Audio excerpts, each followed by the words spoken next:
Hello, everyone. Welcome to today's episode of Care Sandwich. I'm Margarita Eberline, your host, and I have a guest that I'm going to introduce in just a minute.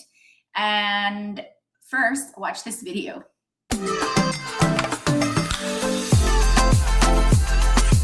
Welcome to Care Sandwich, the podcast where we dive into the success journeys of law firm owners across the country. I'm Margarita Eberline, your host and the founder of Marketing Boss, a fractional chief marketing officer firm for law firms. On this show, we'll explore the challenges, strategies, and victories that have shaped law firms and how they wrap every interaction with care.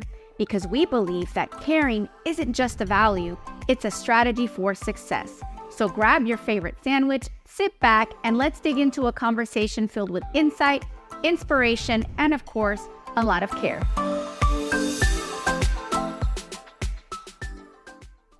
Welcome back. I'd like to welcome to the virtual stage, Alex. Join me. Come tell us about yourself. Thank you so much for having me, Margarita. My name is Alex Miranda, and I own a virtual staffing agency. That just means I find really cool people in Latin America who are bilingual and professionals to work for United States companies. It's an absolute win-win. It's been such an amazing experience to be able to serve both entrepreneurs and people in Latin America, professionals, in such a win-win way, Margarita. It's so rare to be in a business where everyone literally feels like they're winning. Like no one feels like they got the short end of the stick. And that's such a cool part of this entrepreneurial journey, Margarita. So I'm just excited to be here with you. That's awesome. So, Alex, how did you get into this space? Out of curiosity, do you live in Latin America? Are you from Latin America? Do you have friends over there? Why Latin America? How did that happen? I wish the story was that amazing and cool. It was actually the opposite. I got into huge payroll problems in 2008. When the crash happened, I owned a marketing agency. I had 14 employees, a beautiful office on South Beach. I was rocking and rolling. My clients were nightclubs. And I mean, any 25-year-old who owns a big agency on South Beach you're just on top of life. But then my CPA hit me with it and said, hey, you're backed up on payroll taxes. Now you owe the government a whole bunch of money and you need to let go of these employees. That was devastating. These were my friends, Margarita. You're 25 years old. You hadn't got, you're so excited. You're hiring your friends where everybody's working together. And so, but my CPA told me that if I wanted to keep this business going, I needed to reduce those costs. And he was the one that told me that I could hire people in Latin America. I could hire people internationally to do the same work that the people in my office were doing. So from one day to the next, I had this epiphany. It was out of necessity, really, that my whole company could run from people in other countries. And so over the course of the years, I slowly but surely started to let go of almost everybody, and I became 100% virtual. And but I was really innovating, Margarita. At the time, 2008, not a lot of people were using employees internationally. I was kind of right there at the beginning of it all. That's how it all happened. And it's such a controversial thing, being in the marketing space. I have lived a similar story, not quite copy paste like yours, but where I had to have the same shift, right? Back when I owned an agency. And I have conversations on the business owner side now as a CMO about, hey, you have these things. And one of the things that we do at Marketing Boss is we help business owners figure out how to execute and who to execute with, right? So we'll have a conversation like, okay, this is the strategy, because that's what we do. This is a strategy that we recommend. Here are the things that, we think you should do. and we'll say, what do you feel comfortable investing in? And we can do it in phases, and then based on that, we'll go through and say, all right, based on your budget and based on the strategy, here are some options. You can hire in-house, you can hire this agency, you can hire that agency, right? And a question that several of them will ask is, oh, well, so-and-so agency, where are they based out of? Where's their staff, right? And it's like so controversial when it's like, oh, well, this one's 100% in Latin America. This one has staff in the Philippines. This one, and it's like, oh, no, I want like the US based, staff. And like, I love that, right? But then when they see the price tag, but it's like, yeah, because their overhead is probably astronomical. You can't compare what you can get there, with here. So tell me your thoughts about that. I think maybe you live in a different age now than I ran. I ran my agency till 2018. So I didn't get those questions. In fact, Margarita, my question was, how can I get some people in Latin America too? This was constantly, and that's actually what spawned this business, was my own clients seeing how I operated my whole business. I thought they would judge me for that. I thought they would be mad at me for that. But in fact, it was the opposite. They were like, I want to do this too in my operations. Mm-hmm. And that's when I said, man, I'm doing something innovative here. People they don't know how to find them, manage them. Because when you do it correctly, Margarita, you wouldn't even know they're in Latin America. You wouldn't know at all, because they go to the same universities. They're in our time zone. You wouldn't know. So my own clients started asking, and that's how I started my whole staffing agency. So but maybe now they care, and I don't know those things now. Yeah. So let's talk about that. And don't get me wrong. I'm giving you a scenario where it's an issue. Many times my experience is what you just described, where they're like, oh yeah, I like that. Oh my God, great price point. Let's go, right? Select few will have an issue with it. That's all. I'm not saying it's the norm. To clarify, I hope I didn't come across that way. But let's talk about, because I'm a big believer in, well, once you understand how, you're able to wrap your mind around things a little bit and have more peace about things, right? So walk us through very top level, because I'm sure, you have a lot that you can share. Very top level, what are some pieces of advice of the how to look for when working with an agency like yours? So if I'm a law firm owner and I say, hey, Alex, I'm thinking about hiring, in another country, what do I need to do as a business owner to prepare myself? Software, workflows, like walk us through that to get yourself virtual staffing ready. Hey there, I hope you're enjoying the conversation and your sandwich as much as we are. I want to take a moment to share a few words about our sponsor, Marketing Boss. If you're a law firm owner looking to supercharge your growth, our team at Marketing Boss is here to help. We've got over a decade of experience and a proven track record, and we specialize in growing law firms like yours with data-driven marketing leadership. So if you own a law firm and you're ready to get a predictable, steady flow of cases from your marketing, let's connect at marketing-boss.com. I will say, first and foremost, you have to use a company like mine. Mm-hmm. You must use a company in the middle that adds value. If you try to do this alone, which you can, because I did it alone, so of course you can do it alone. You do it alone, you find people, great. You eliminate the quote unquote middleman, but that means you need to have a virtual HR department. So you got to be ready to recruit them, train them, manage them, make sure they're working their hours, replace them. The replacement process is daunting when you're on your own. So number one advice, use a company like mine. But I say like mine, hoping others do the same thing I do, which is that we're actually a business process optimization company. We're a consulting firm. So we first have to figure out, are you ready for this? The other day, I told a client, you're not ready for this. If I bring you someone, this thing's gonna just get worse. You're not using Monday.com or any kind of project management system or any kind of business management system.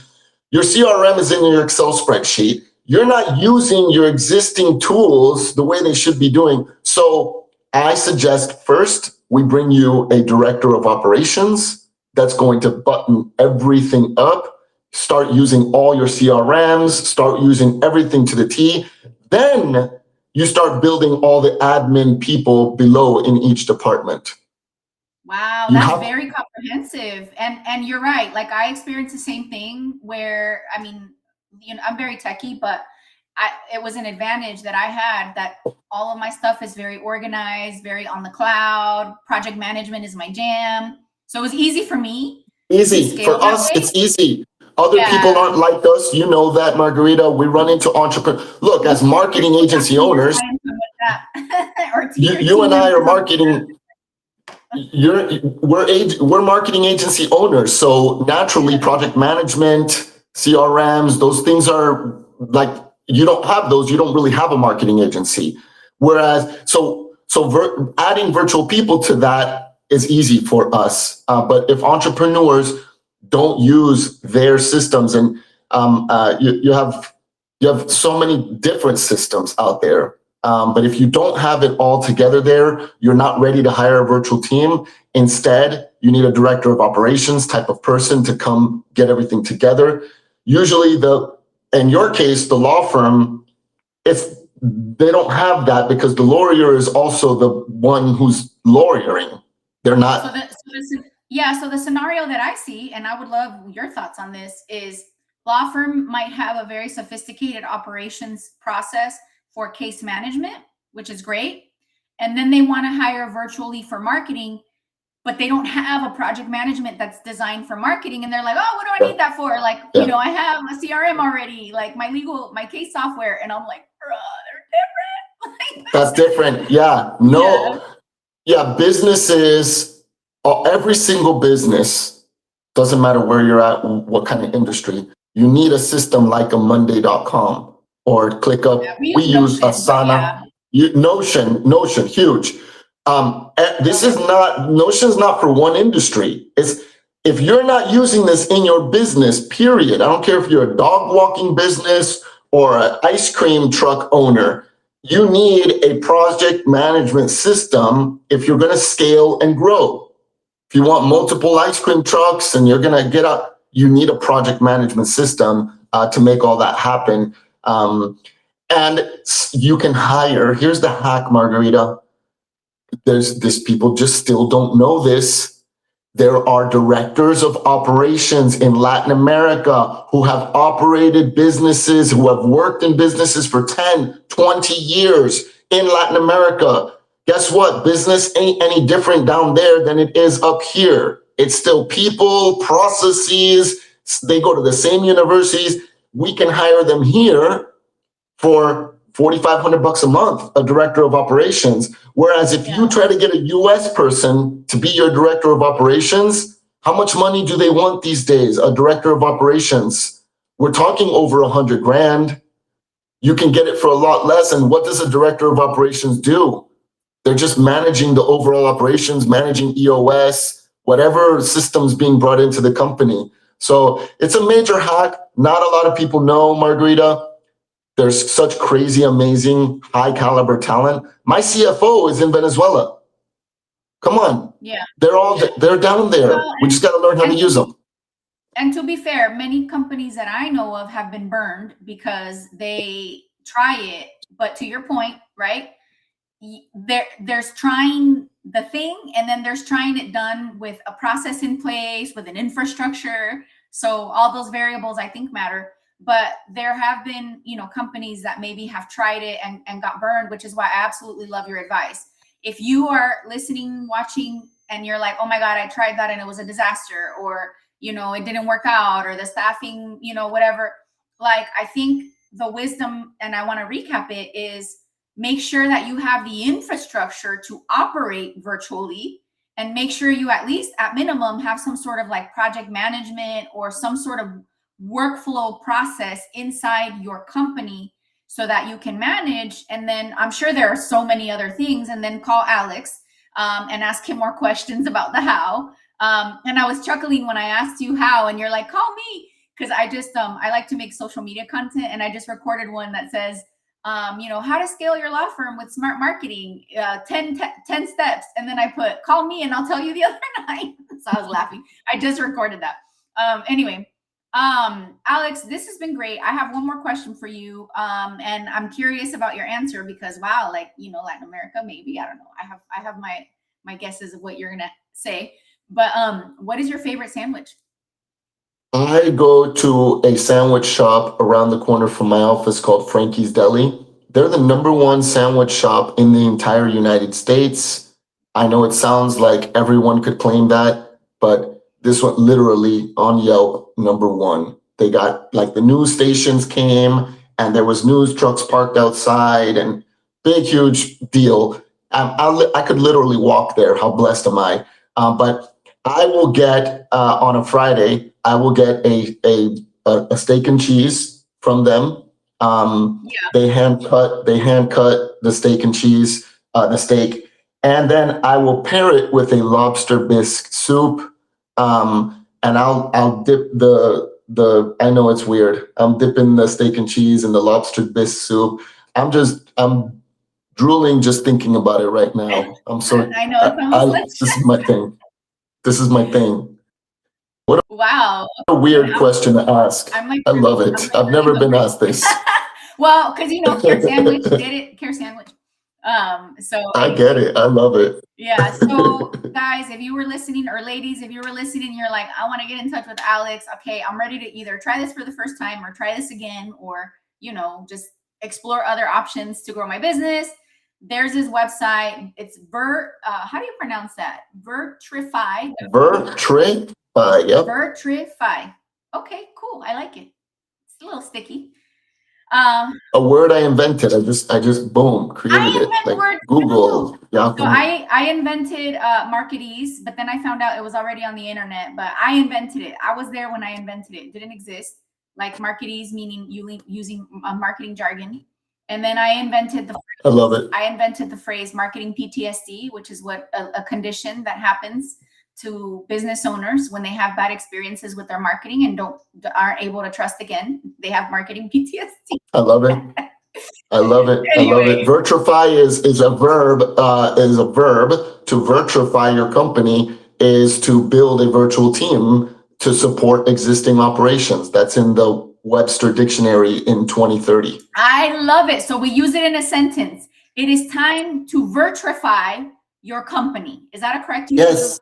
To go through the virtrification process. Yes, like it is. It's time to Google something. Now we say it's time to virtrify your business. It's time to virtrify your business. Amen. All right, let's chant it. Amen. You got it. Thank you so much, Alex, for these wonderful tips. If you were listening, watching, reach out, explore some options. We highly recommend it. We've experienced the growth, the benefits of having a really nice mix in our company of global and local, US based, and whatever your situation is, worth exploring. Thank you so much for tuning in, and we'll see you next time on the next episode of Care Sandwich. Alex, don't go anywhere. I'll see you backstage. Thank you for joining us on this episode of Care Sandwich. Remember, the way we care for our clients, our teams, and ourselves can make all the difference in our success. Until next time, keep caring, keep growing, and I'll see you on the next episode of Care Sandwich.